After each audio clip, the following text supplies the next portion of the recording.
আমি ঘোষণা করেছি যে আগামী ফেব্রুয়ারির প্রথমার্ধে জাতীয় সংসদ নির্বাচন অনুষ্ঠিত হতে যাচ্ছে। এই নির্বাচন উৎসবমুখর, অংশগ্রহণমূলক ও সুষ্ঠুভাবে অনুষ্ঠানের জন্য আমরা সব প্রস্তুতি গ্রহণ করছি। আমাদের উপর অর্পিত দায়িত্ব আমরা সঠিকভাবে পালন করার জন্য সর্বাত্মক চেষ্টা করে যাচ্ছি।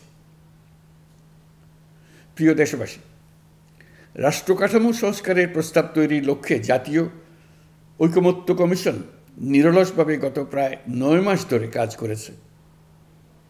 এই সময় কমিশন জুলাই গণঅভ্যুত্থানে অংশগ্রহণকারী রাজনৈতিক দলের প্রতিনিধিদের সঙ্গে দীর্ঘ আলাপ আলোচনা করেছে। অত্যন্ত সৌহার্দ্যপূর্ণ পরিবেশে ধৈর্য সহকারে রাজনৈতিক দলগুলো কমিশন কর্তৃক উত্থাপিত বিভিন্ন সংস্কার প্রস্তাব নিয়ে যুক্তিতর্ক উপস্থাপন করেছেন। মতের পার্থক্য থাকলেও তা কমিয়ে আনার চেষ্টা করেছেন। অনেক বিষয়ে ঐকমত্যে আসতে পেরেছেন।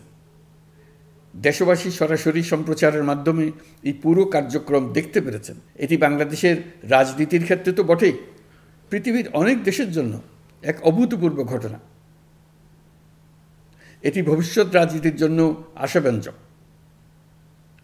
আমি ঐকমত্য কমিশনের সদস্যদের এবং রাজনৈতিক দলগুলোর নেতৃবৃন্দকে গণতান্ত্রিক চর্চার এই অসাধারণ আয়োজনকে সফল করার জন্য আবারও আন্তরিক ধন্যবাদ জানাচ্ছি।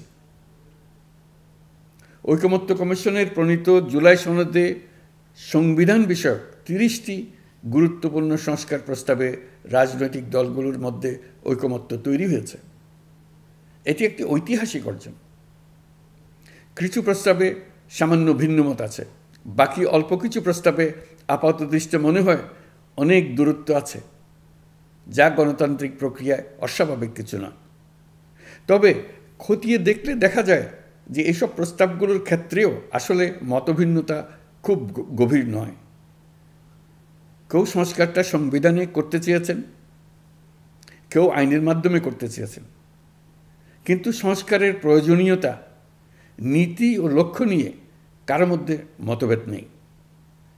কাজেই রাজনৈতিক দলগুলোর প্রকাশ্য বক্তব্য যতখানি পরস্পর বিরোধী অবস্থানে আছে বলে মনে হয়, জুলাই সনদ সঠিকভাবে বিশ্লেষণ করলে ততখানি মত পার্থক্য দেখা যায় না। এটি আমাদের অনন্য অর্জন।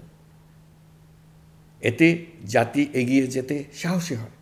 এসব বিবেচনায় রেখে এবং রাজনৈতিক দলগুলো কর্তৃক স্বাক্ষরিত জুলাই সনদকে মূল দলিল হিসেবে ধরে নিয়ে অন্তর্বর্তী সরকার আজকের উপদেষ্টামণ্ডলীর সভায় জুলাই জাতীয় সনদ সংবিধান সংস্কার বাস্তবায়ন আদেশ 2025 অনুমোদন করেছে। এটা বিরাট খবর। প্রয়োজনীয় স্বাক্ষর শেষে এটি ইতিমধ্যে গেজেট নোটিফিকেশন করার পর্যায়ে পৌঁছে গেছে। জুলাই সনদ বাস্তবায়নের লক্ষ্যে এই আদেশে আমরা গুরুত্বপূর্ণ কিছু বিধান গ্রহণ করেছি। এর মধ্যে রয়েছে সনদের সংবিধান বিষয়ক সংস্কার প্রস্তাবনার উপর গণভোট অনুষ্ঠান এবং পরবর্তী সময়ে সংবিধান সংস্কার পরিষদ গঠনের সিদ্ধান্ত।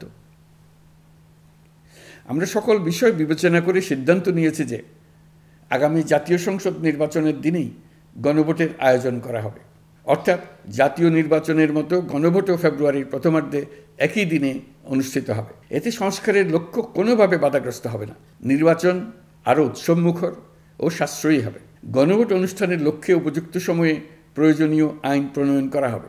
জুলাই সনদের আলোকে আমরা গণভোটের ব্যালটে উপস্থাপনীয় প্রশ্নও নির্ধারণ করেছি।